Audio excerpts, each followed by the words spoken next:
శ్రీలంకలోని గాలే అంతర్జాతీయ స్టేడియంలో భారత్, శ్రీలంక మధ్య జరుగుతున్న తొలి టెస్ట్ మ్యాచ్ 4వ రోజు ఆట ముగిసే సమయానికి టీమిండియా పూర్తి ఆధిపత్యం సాధించి విజయం దిశగా దూసుకెళ్తుంది. 372 పరుగుల భారీ లక్ష్యంతో బరిలోకి దిగిన శ్రీలంక 4వ రోజు ఆట ముగిసే సమయానికి 34 ఓవర్లలో 4 వికెట్లు కోల్పోయి 84 పరుగులు చేసింది. ప్రస్తుతం లంక విజయానికి ఇంకా 288 పరుగులు కావాల్సి ఉండగా భారత్ గెలుపునకు కేవలం 6 వికెట్ల దూరంలో ఉంది. తొలి ఇన్నింగ్స్ లో 178 పరుగుల భారీ ఆధిక్యంతో రెండో ఇన్నింగ్స్ ప్రారంభించిన భారత్ 193 పరుగులకు ఆలౌట్ అయింది.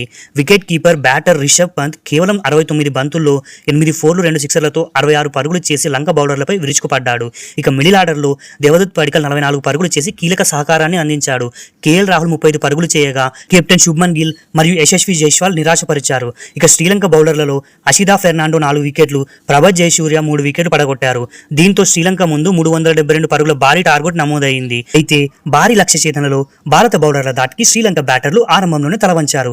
కేవలం 47 పరుగులకే లంక 4 ముఖ్యమైన వికెట్లను కోల్పోయింది. ఓపెనర్ నిషన్ మధుష్కాను మహమ్మద్ సిరాజ్ క్లీన్ బౌల్ చేయగా లహిరు ఉదారాను ప్రసిద్ధ్ కృష్ణ పెవిలియన్ చేర్చారు.